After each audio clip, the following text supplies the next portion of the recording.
afternoon, everybody. We are here for a City Commission workshop on sense of place. Mr. Manager. Yes, sir. Are there any citizens who wish to be heard on agenda items? Mayor, I don't have any speaker forms. We'll let individuals know that if they want to speak, they can raise their hand, and then we'll figure out the form. But seeing none, we're good to go. Okay, Mr. Manager. Thank you, Mr. Mayor. Today's workshop item is an update on the sense of place work plan you adopted in February. We'll highlight 2 areas today for your consideration and feedback. Staff will provide an overview of the Midtown parking study and an update about the Market District multi-purpose stormwater project. Wayne Tedder is here to provide some opening remarks.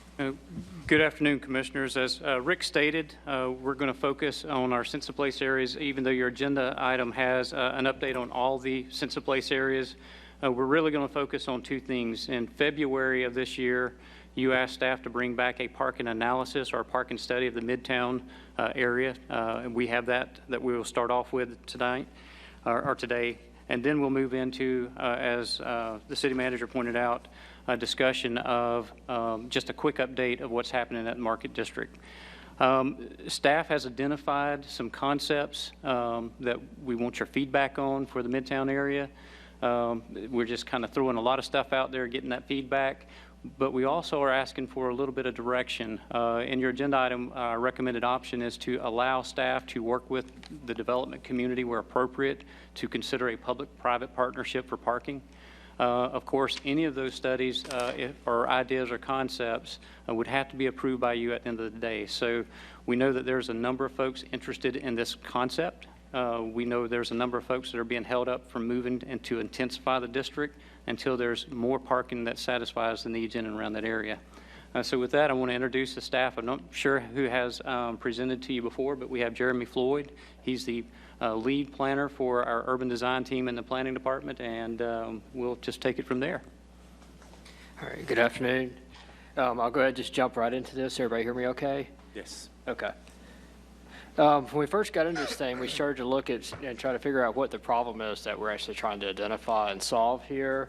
And so with that, we started to look at what everybody considers the Midtown boundary, because everybody's calling Midtown north, east, west. So we looked at the core Midtown, what parking's there on the ground, and is there a shortage or not?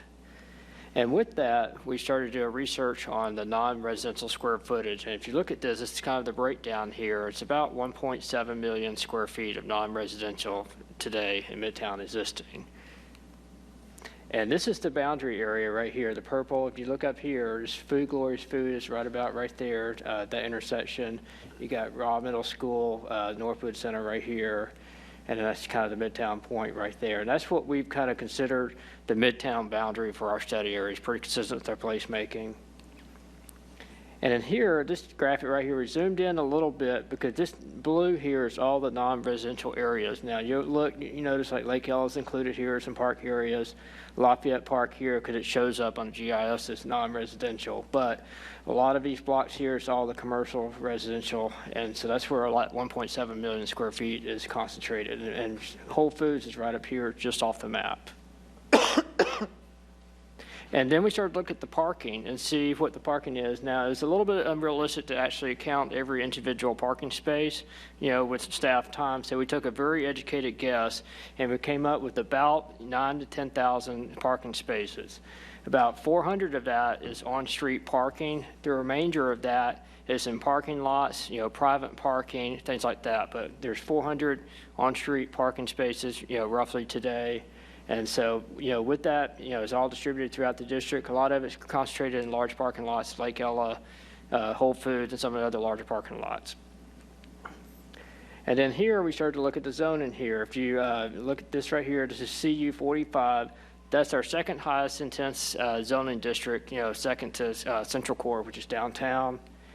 And then we have CU 26, and within the CU 45, you can go up to 5 stories, pretty intense. CU 26, you can go up to 4 stories, I believe. And then you have a little bit of C2 up at the northeast. And with that, the parking requirements, right now, you can do about, we have 3 to 6 spaces.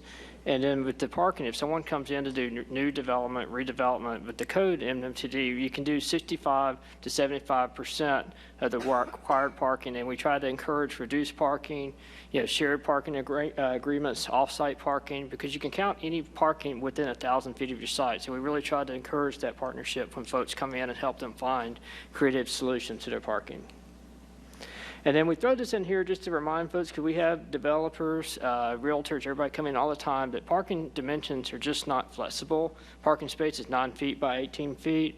Parking garage is roughly at 130 feet by about 165, 170 feet. And so it's just a good reminder to folks that we work with that it's just simply not a flexible dimension. And then we started to look at some of the possible improvement sites. These 2 locations here, this is the TPD site up here. This is a city-owned property down here. And we looked at these 2 properties because there's the north end of Midtown, roughly, pretty centrally located, and one at the south end. And then for scale comparison, we looked at a few private sites here with these smaller stars here that are kind of distributed, for potential redevelopment, just for scale comparison only. And with that, if you add in these circles here, this represents a 5-minute walk. And the center arrow right here, that's Midtown Manor, just for, to kind of give you a reference to where your bearings are. And this yellow arrow, it's got a little bit cut off on the screen here. That's the new mid-block crossing coming in at Lake Ella that FDOT is doing. And this right here, zooming in on the TPD site a little bit, again, the C45, you can go up to 5 stories, a little over 7 acres.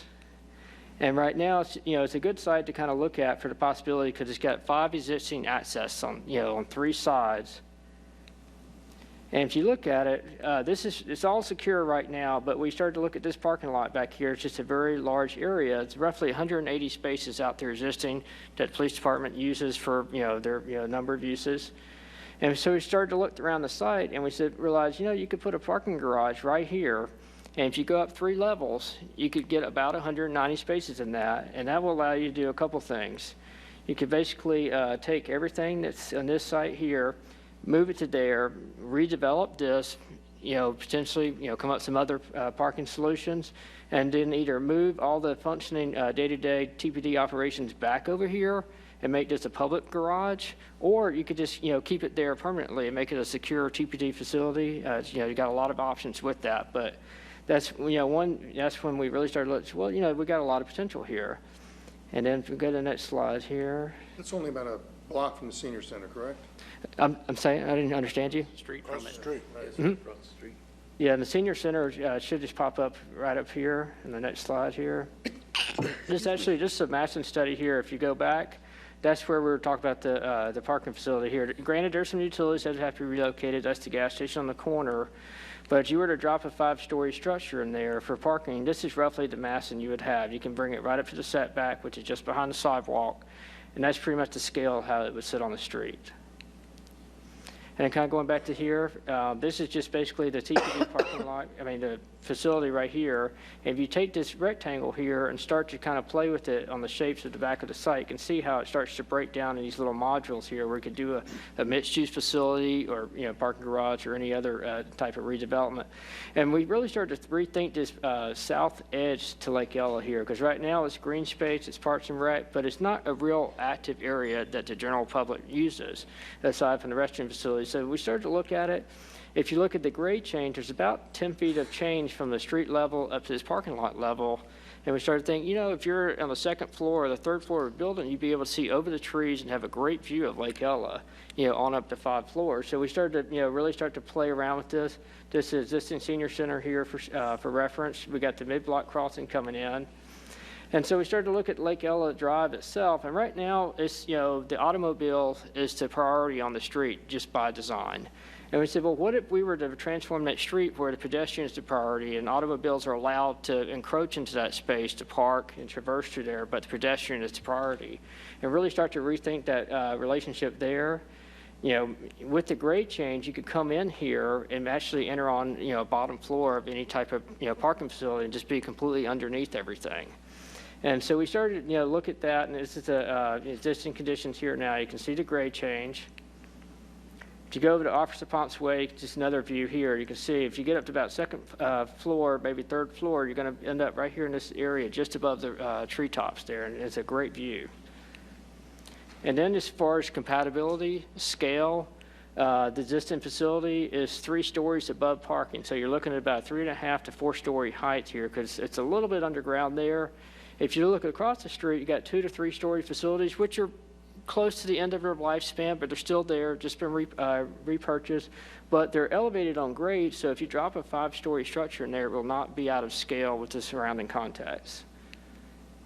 And then in this design studio, we collaborate on everything. We're starting to throw ideas around, and then the architect on our team said, this just reminds me of Lake Anna in Reston, Virginia.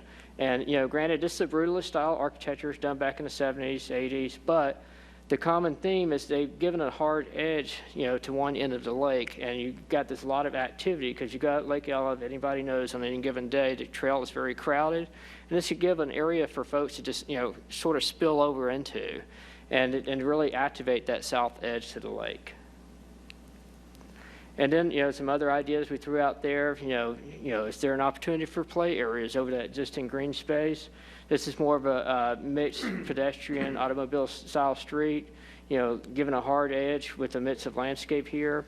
And then we threw this image in here. It's done in the Pacific Northwest to remind ourselves not to be scared to do something like this. A lot of times we throw an image out and first comments, well, how do you do ADA?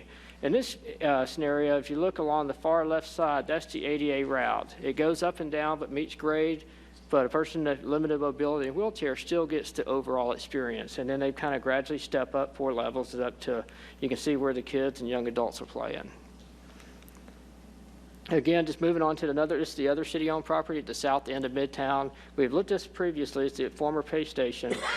And the dimension, 170 by 320 lends itself well to a multi-story mixed-use type facility. There's about 30 feet of grade change from Monroe down to Adams. And that's just a quick sketch that we have done in the past, buildings fronted up on Monroe. And then just kind of quick mock-up here of just, do a 5-story, parking behind it. The orange represents, what each story would potentially be. And then just to give you an idea of intensity, you get about 75,000 square feet, a little over 60 residential units, limited to 25,000 square foot footprint. You could get a couple hundred parking spaces on this site, with this intensity. So just to give you a sense of scale. And then, some existing real-life examples. These parking garages on the 2 left side is basically what our code encourages and allows today. You've got a 5-story garage with a liner use, active use on that ground floor. If you look over to the bottom right, that's we got a couple applications in that's very similar to this right here in terms of scale of what people are bringing in Midtown today. You got a little bit of structured parking with some activity above the parking. The middle right picture is actually a mixed-use garage down in Miami where the parking and the other uses are not totally separated by level. They're kind of interspersed throughout the garage. It's actually a very interesting project. If you continue to look at the top right picture, you'll see where the parking, some of the levels are a little bit taller to allow for some ceilings and other uses, and then some of the levels are concentrated with parking. Folks rent this out for weddings. You can see the arch space in the bottom middle.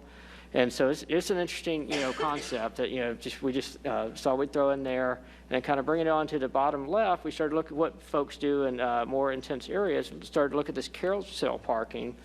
And looking at this carousel parking, we asked ourselves, is Tallahassee ready for something like this? Especially in, maybe the Midtown area, some of the downtown areas.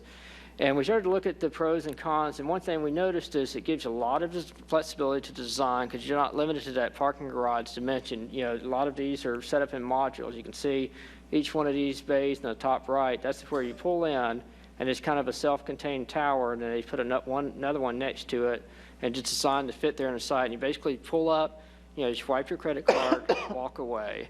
And it is very secure. Sometimes you can set it up for, a luxury experience. You can see the middle right here, it looks like a hotel lobby someone put into it. You can hide it into a building, put it underground. It's a lot of options. So we said, well, let's throw that out there as an idea. Because the other idea is we're thinking in terms of redevelopment as we move forward. Put a parking garage in, you're going to keep it there for 30 to 50 years. You put something like this in, let's say the land cost goes up 10 or 15 years from now, it's a lot cheaper and easier to take this down than a parking structure is full of concrete. And parking structures by design are very inefficient, very heavy, a lot of concrete. Just you can kind of finagle these into tight spaces. And we started to look at the cost of these, and we were finding that they were comparable and competitive to parking garages, if not slightly cheaper.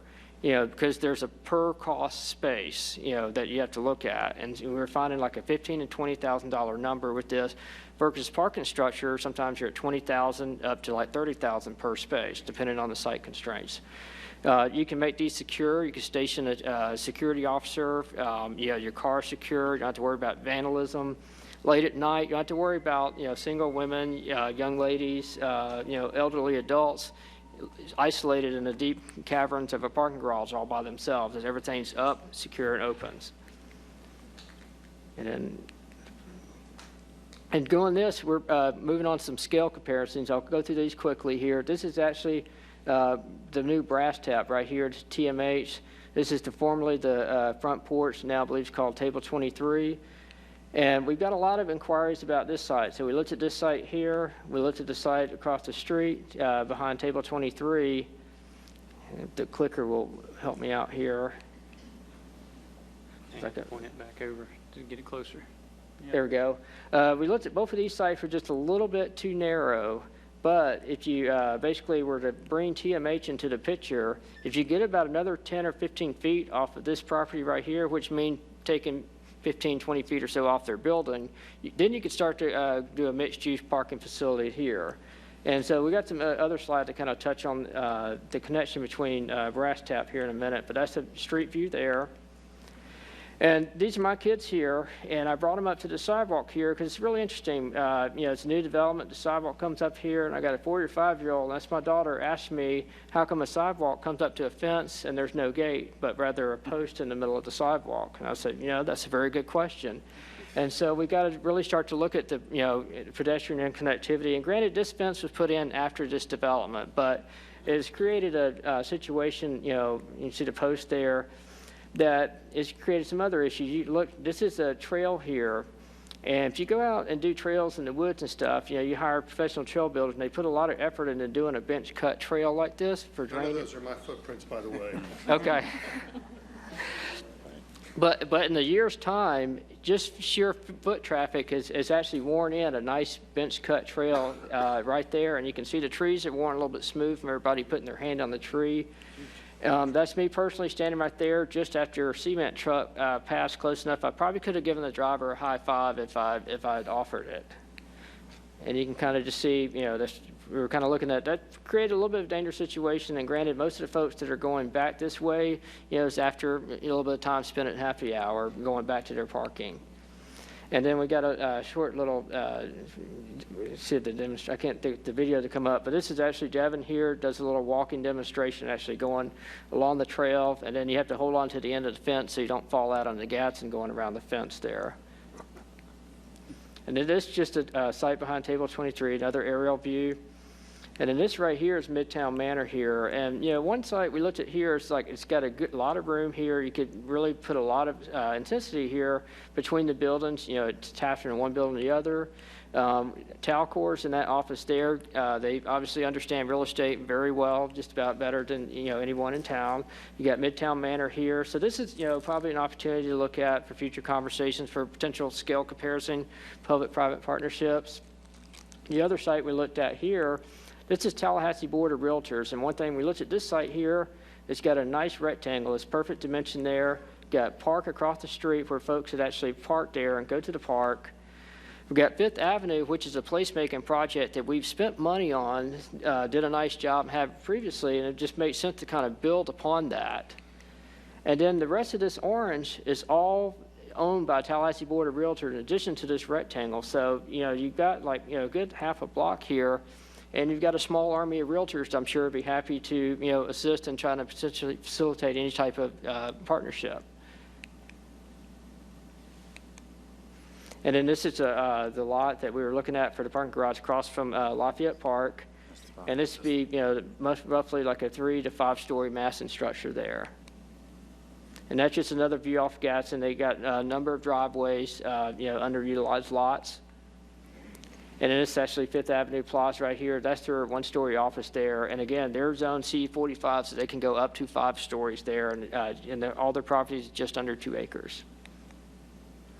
And then we looked at this site here, just because this is where Massa used to be right here. We've had a number of other businesses kind of turn over the last couple of years. And if you look at the dimension, it's got a nice big round, rectangle there. And if you were to wrap it with the liner use like our code requires, it leaves plenty of dimension here in the back corner here to do a parking facility. So you could do a nice, very well done 5-story mixed-use facility right on Monroe Street. It's a gateway into our downtown. It's 100% impervious, got buildings at the end of their lifespan. It's a great site that's probably right for redevelopment in the near future. And that's a massing study there. And then we've had an application come in for Midtown Point here, had a number of inquiries in these parcels here. So it said, with the grade change stuff, if someone were to assemble the parcels here, you could fit something in this general area here, depending on, how everyone wanted to work something out. And those just some street view to kind of show the grade change here. You got a number of driveways, number of grade change, FDOT right of way on both sides. So I think there's a lot of possibilities there. Go back one slide. Yes. One more? One more. So because I really like the previous one where there was some ability for some massing on the front, retail, commercial, whatever. Is there enough room to do that too on this site? Yes. Okay. Yes, because you have 290 feet. So let's say you shaved off 70 feet on this side, that'd give you about 220. You could shave off another 70, probably another 50 or so feet on the other side. So you could actually have liner use on both streets with the garage hit in the middle. It'd actually look real nice. Okay. You want to go ahead and? Yeah, that's okay. fine. I just wanted to check it. And then we just threw some examples in, kind of looking at the current scale of the Midtown area. A lot of the structures are 3 stories, plus or minus. And so these are structures we found in other areas. Obviously not Tallahassee, if you notice the snow on the ground, but this is a 3-story structure, and it's got a 4-story garage kind of nicely tucked back behind here. You don't really even notice it. It's a nice, clean, accessible, very well screened with the liner use. And this is, what our code kind of encourages and calls for today, and we obviously try to encourage applicants to strive for. This parking garage here, we included it. It may look like something out of a Mad Max movie, but the reason why we included this is we just have the College Town parking garage go up. They got trellises on it. They're doing a green wall all the way up to the top of the wall. That's what they have here. This is just getting started. You can see all the planters, but as this matures, this would be a very large green wall here. This is a community garden here, which is another program that we have and encourage. So this is something that we could do here. These are just, simple contemporary parking garages, doing a good job with just standard materials, make it a little more interesting, a little bit better looking. This is actually just, an older kind of ugly parking garage. They've just given a little bit of lipstick to kind of dress it up, just took a little bit of fabric, facade treatment, some lighting, and made a lot of difference in dressing it up. And this kind of comes to mind with maybe some of the older state garages that we have around town. Some lighting treatments, other facade alternatives. And then we threw this map in, and we just got a couple more slides, and I'll wrap it up. But if you look at all these gray right-of-ways here, these are former alleys and street right-of-ways. These used to be public right-of-ways that have been abandoned and given away over time. Not recent history, but over time. And so it's a really nice grid system that we used to have in public right-of-ways at one point in time. So we just included this as a lesson to ourselves with the day-to-day work that we did, and then also just to pass that information on to others.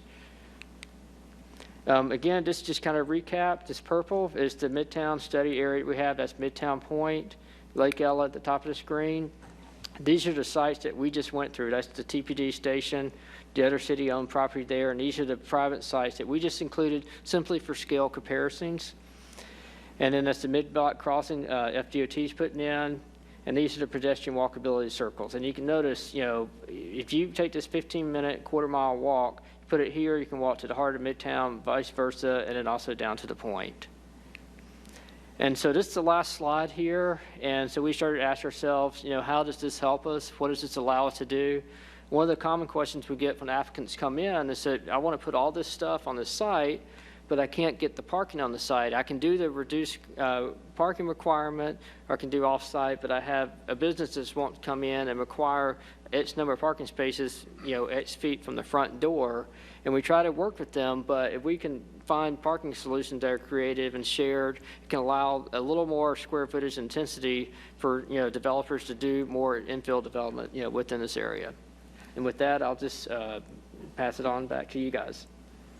So I guess just now it's time for questions and comments.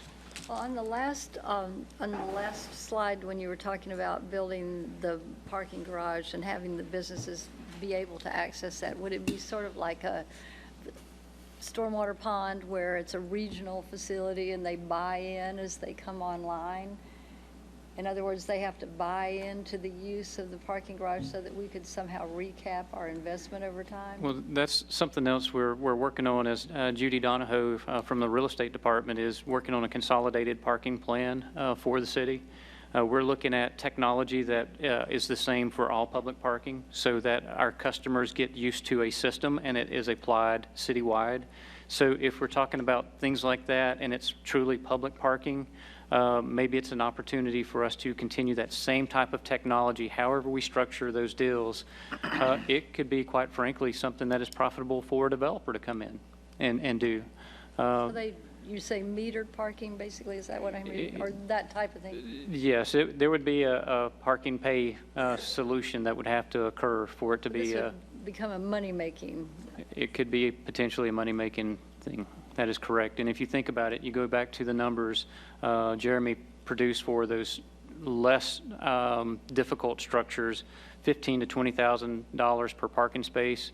For a hard parking space, we're talking about $18,000 to $25,000 per space. So that's a lot of dollars that would go in for a development to have the parking to satisfy all the needs for those developments. Commissioners, other thoughts on the? I'll jump in. Please. I appreciate all the effort put in here. Before I go any further, I just want to, and I know what the answer is going to be, but I'm going to say it. I live about 3 or 4 blocks from most of this. Right, okay, the city attorney's telling me that's not an issue for me. So the police station and then the parcel where the old utility is, we own those parcels. Correct. But the other ones would have to be involved some kind of purchase. Okay.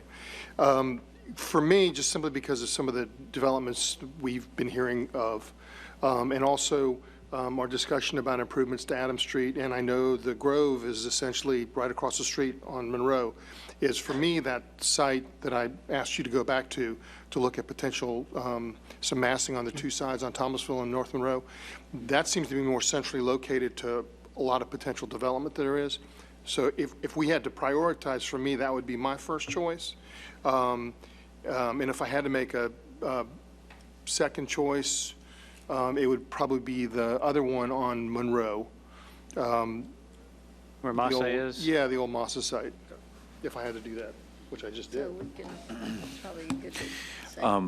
I would one offer. I think that Midtown area that has already a great deal of activity is hugely challenged, and for me it would seem to be a real priority for parking that would accommodate what is already activity, and I think could facilitate even more activity happening in the area. Very interested in what a public-private partnership P3 might look like. We're not necessarily in the business of development, but if we were to be in conjunction with someone who's already planning either a residential or mixed-use development, that our collaboration with them on parking might yield additional parking, slots for us, also accommodate what their need may be, could potentially bring down, the price point and just make it a right fit for us so that, we're not just building a parking lot, but that we're getting a much bigger bang for, for the buck. So I think the data should drive the where, but the opportunity moment, should we know about it, I think it should be seized on. Commissioner Richardson, anything? Oh, here, one more. Commissioner Miller? Well, first of all, I'd like to reiterate what both of you said as far as your priorities. That was an important thing, I think, to bring up. Well, which one would you pick if you had to? And then the mayor's comments on opportunity-driven is definitely, we're interested. You've done a phenomenal job, looking out there and seeing what the potentials might be. I was particularly impressed with what you suggested around the police station, because the parking at the senior center is impossible. I mean, there are so many times that, thank goodness that we're, city officials, because we're usually there for some official thing and they've saved us a spot. But other than that, you're in trouble. And so I was interested in that one. The Massa site's amazing. It's so big. I just drove by there today. There's nothing going on in there really. And so that, and then the one a little bit down closer to the point, those were both really intriguing too. So, and then there's the drive-through. So you've certainly got a lot to choose from with all of the activity that's going on there, especially the new mid-block crossing. I don't know when exactly that'll be, but that's going to be another thing that is going to attract people to the area. I mean, help them to move back and forth. So I'm excited that you're trying to get on top of this, because it's definitely an emerging problem. Commissioner? Thank you, Mr. Mayor. And Wayne, don't we have, maybe it's a blueprint project, right at that point on Monroe Street? Yes, sir. The Midtown Sense of Place initiative, I believe there's, $20 million? 22 million. That's what I thought. Yeah, so again, when you are looking at your prioritization next year and your process for prioritizing projects, these types of things would need to be considered from your perspective. Right. Yeah, and it seems like a lot of that property where Massa is becoming available because the, what was it, a Midas muffler moved out, the printing shop moved out, and so just about that, almost that entire block And is about to become available. And there's rumors that there's other properties in the area that's also being offered for sale. So we hear this stuff on a regular basis, and I think the time is right to really start talking about how we strategize for future infill development. Right. Now, are you all proposing that the city purchase these lots or go, or a sir. public-private partnership? Because, typically when people hear that government is interested, the prices tend to go up. It could be that at the end of the day, we look only at managing the parking, so that we sync our public parking with other people, with our city system citywide, so it's the same system. It could be a true partnership where we pay for a portion of the parking and then get reimbursed from proceeds from public parking. So there's all kinds of ways to do this. We don't know until someone comes in the door and say, hey, I've got an idea. Are you interested in this, exploring this idea? And we'll say yes, based on your reactions today. And then try to work to the best interest of the city and the citizens, certainly in Midtown, to make that successful and bring back something that we think does all of those things at one time. Right. And then one last thing, Wayne, I know we're talking about, parking garages, which, of course, generates traffic. And it encourages people to jump in cars and drive to that location. Are we thinking of any other alternatives to maybe parking garages and encouraging that kind of traffic in the area? You're talking about shuttling from one parking Yeah, garage to yeah. another. That's something we need to be looking at long-term. As the area intensifies, I think those types of opportunities will present themselves. Okay. But as it is right now, you've got little pockets here and there that you really need some centralized parking to kind of make them start working. Yeah. And as they start intensifying, I think new ideas like that would emerge. Right. And then like Commissioner Miller was saying, and I'm done, I like that idea of the development around Lake Ella. I mean, I just think that would be wonderful in that Midtown area to have something like that developed. I mean, right now, people just kind of walk around, feed the ducks illegally. It was interesting, Mr. Mayor, my wife shot a commercial there Oh, a when commercial. she was Good, running. good, good. Oh, yeah, no, commercial, a commercial. And we found out after the commercial that feeding the ducks is illegal, but people do it anyway. Yes. Not good for the judge. Not good for the judge. One last question after Yeah, Commissioner I'm good. Richardson.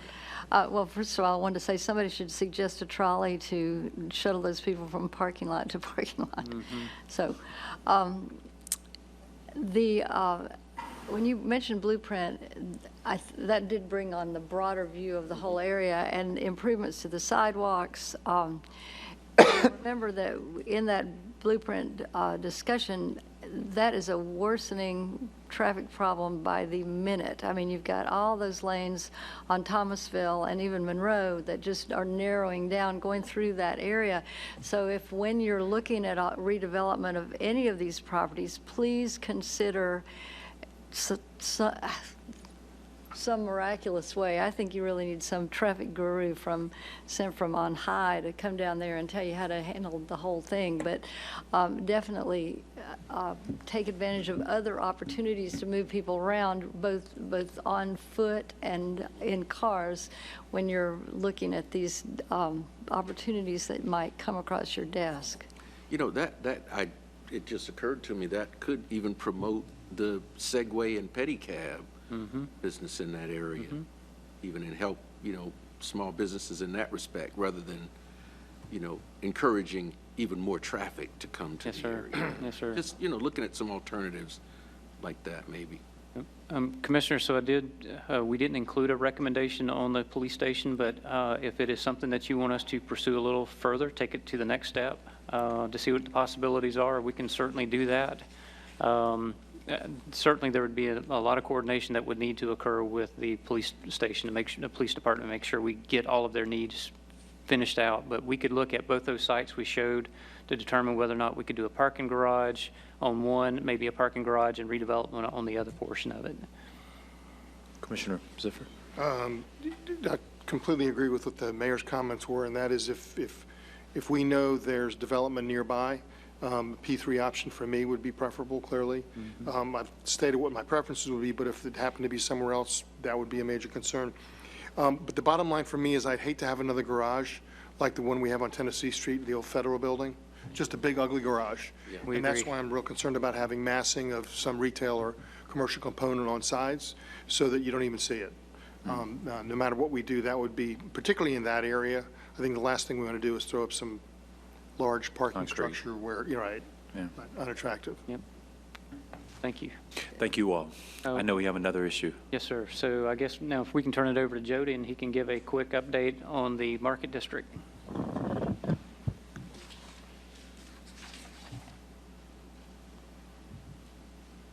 Thank you, Wayne. Commissioners. One of the goals of the Market District plan was to create or reclaim public open spaces to get the objective of getting some family-friendly activities, promote some outdoor businesses, sidewalk sales, jogging trails, exercise paths, perhaps tot lot, create an outdoor venue for special events or just general leisure expansion. To this end, one of the top priorities the Market District plan was to repurpose the existing stormwater ponds in the center of Market District. To get you oriented on this map, you've got three neighborhoods to the north: McClay Hammock, Bob and Trace, and Hawk's Nest to the west. You've got Market District to the south, and Premier Gym on the northeast side. And when we talk about the stormwater ponds, there's three of them: the east pond on the east side of McClay Boulevard, the central pond, which is on the west side of McClay Boulevard, and then kind of hidden west of the electric substation is a western stormwater facility that the city owns and maintains. Looking at some of the existing conditions around there, it's not very sightly. I won't go through each of these photos, but if y'all have got complaints about McClay Commerce Drive before. It's a private road. It's got a lot of potholes in it. There's no sidewalks, no bike trails. That's the lower left picture. If you look along the public side, it's pretty industrial looking. You've got a guardrail there and a 7-foot chain link fence. Most folks would consider this to be somewhat of a pond in a prison, certainly not very inviting for the public. We've got a transmission line that runs through the center of the property. This was all there well before this property was developed and the ponds was built. But again, it's just not very sightly, not very conducive to some of the objectives of the sense of place that we're trying to create. What we've done, we've looked at this area and come up with a concept of what could be done here. Starting on the east side, to take that facility and perhaps put a walking trail around it, create some landscaping around it and create more of a public, instead of having the fence around it, a public area. You would need to put in some roadway improvements. McClay Boulevard would need to be improved. That's the road running north and south here with some intersection improvements. McClay Commerce Drive, we would see that becoming a divided roadway. Probably put some on-street parking in there to encourage use there and give some places a place to park. West of the substation is where the stormwater element would take place. Here, that's where we would do a water quality element to try to help. All this area discharges down to Lake Jackson, and so we would try to incorporate some water quality improvements. And what became apparent is to take this stormwater project, blend it in with these other elements, and it'll set a foundation or a great canvas to get some of these objectives initiated. We can move forward with the stormwater and roadway improvements and just have a wonderful setup to accomplish these other ideas. This is an example of a pocket park. Now, this isn't necessarily what we would propose and what it would look like, but it kind of just gives you the nature of this small, compact area and what a pocket park could look at and some of the features. Some of the things we talked about was having a tot lot area, different themes and different ideas for the tot lot, perhaps a splash pad in the central portion of the park area. One of the things as we've been out and doing our initial public involvement that has gained much favor was actually to create some linear kiosk along these public parking areas along McClay Commerce Drive. If you look at this drawing and you see the small red rectangular shapes along McClay Commerce Drive, those could become permanent linear kiosks, something where vendors can pull their cars up to. They've got tables set up there. Be great for the farmers market. They can put out their goods. That's an example of what the tables would look like. And the people would come from the sidewalk or the park side and just walk right up to it. It's a nice linear concept that could be blended in with the roadway. And again, that's created much favor, and it's probably something we'd recommend moving forward with as we move forward with the roadway and the stormwater improvements. When you say hasn't gotten much traction, what did you mean? The linear kiosk has gotten a lot of traction, has gotten a lot of support. It has gained a lot of support from the farmers market vendors. And with that, that's the wrap-up of it. You know, the stormwater, electric, and roadway improvements kind of serve as the jump start to get all this going. But again, it'll be the later development of the park that'll really create the sense of place that we're looking for out here. Wayne? And what's the timeline? The electric department is working on some reliability improvements. They're looking at upgrading and relocating the transmission lines east of the substation, this area right there that runs through the center of this park. The ones to the west will remain as they are. Actually, these little berms that you see out in the pond is a way for them to continue to access their poles over there. But the poles running through the center of the pond will be relocated down along McClay Commerce Boulevard to help improve the vista. We can do some cleanup with the distribution lines. We would look at moving dirt as early summer of this year to create those foundations. Early summer of 2017? Yes, sir. Got it. To create the foundation for those power poles. Then we would roll right in late next year with some of these roadway and pond improvements, but it would be during the foundation work that we'd actually start digging and moving dirt out here. And Mr. Mayor, Commissioners, the timing on the electric work was perfect, because if you remember, we're doing the transmission line loop coming along I-10 and down from Briggins Road up to here. So we're going to have to replace the lines anyway. So Jody and John and Reese and Rob got together and said, if we got to do it anyway, do we want to keep them where they are or move them? So it made a lot of sense to slow it down for a little bit, a couple of months while they negotiated, and so they've gotten to the point where they can move forward now and make it work. So it was, the timing was perfect, and I thank Jody for sort of bringing it to our attention that, hey, before you do that work, let's make sure that it is incorporated into the look that we want. Commissioner Miller. Thank you, Mayor. Now, can you point out the property that we just bought? Yes, I can. We recently purchased this property right, heading way there, this property right here. And we already had the rights to do everything we wanted to do here, but the title was a little cloudy, so we went ahead and got everything there in fee. So we've got both of these parcels right here. There'll be other acquisitions needed to make this concept come together, and we're working on those. In regards to the kiosks and the farmers market, I have had, there are several people that are worried that go to the farmers market that are really have a concern because of the lack of clarity on what is going to happen at Market Square, at the pavilion there, and when. And they know they're going to have to move at some point, and they've, been trying to figure out what to do and where to go. And I was hoping to see that you'd incorporated a place for them here in this. And in order to make a smooth transition for them, I would like to see you, and also considering that if you build a sidewalk, I'd hate to see you go back and tear it up when we decided to build these things. So I think it would be a lot less expensive. I don't think they're going to be that expensive to build in the first place because they're pretty basic. I mean, I've seen these myself. And so,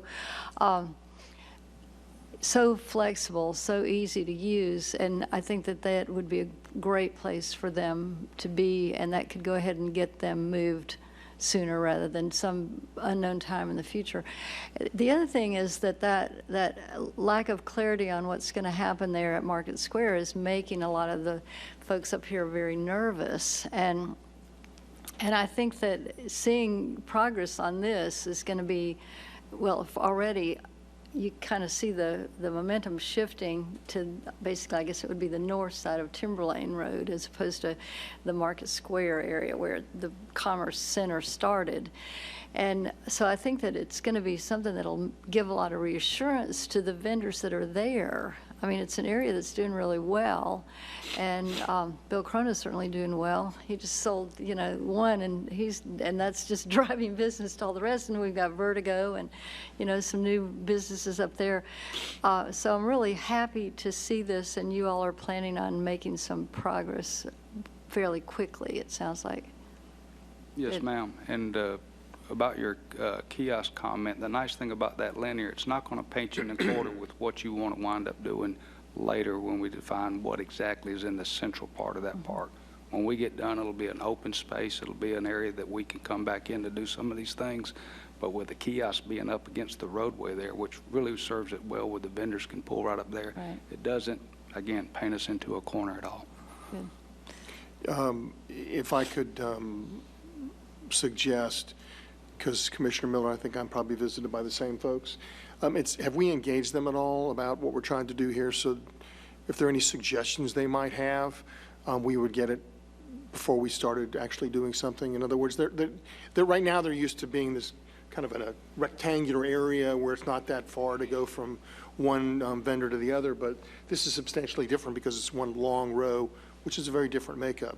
So just I would suggest having a conversation with them to make sure that maybe there's something we could do a little differently that doesn't cost a lot of money, but makes it a lot more effective, because after all, they run kiosks, we don't. Commissioner.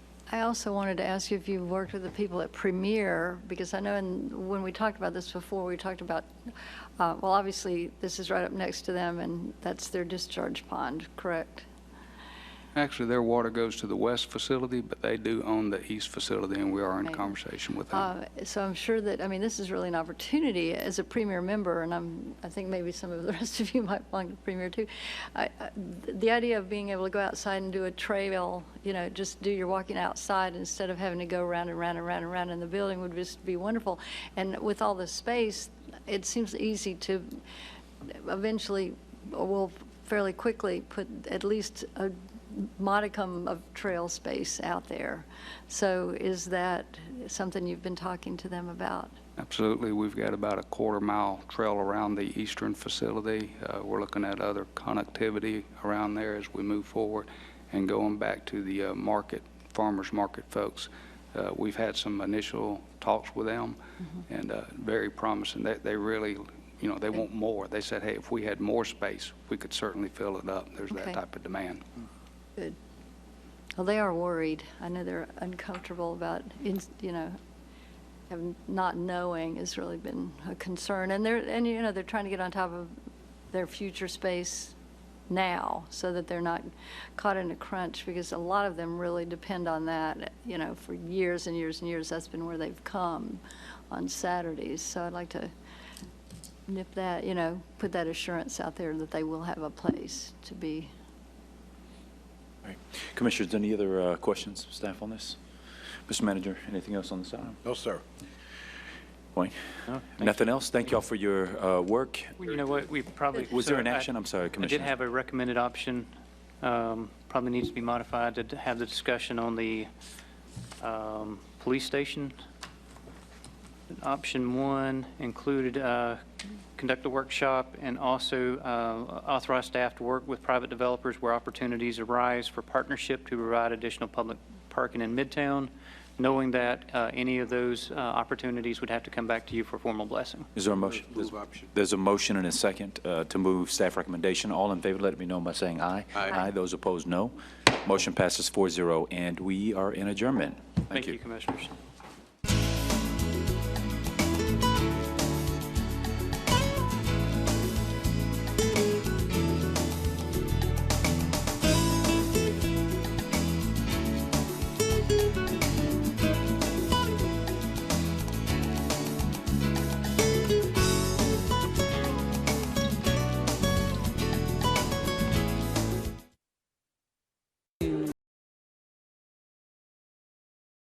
Accomplish with our business.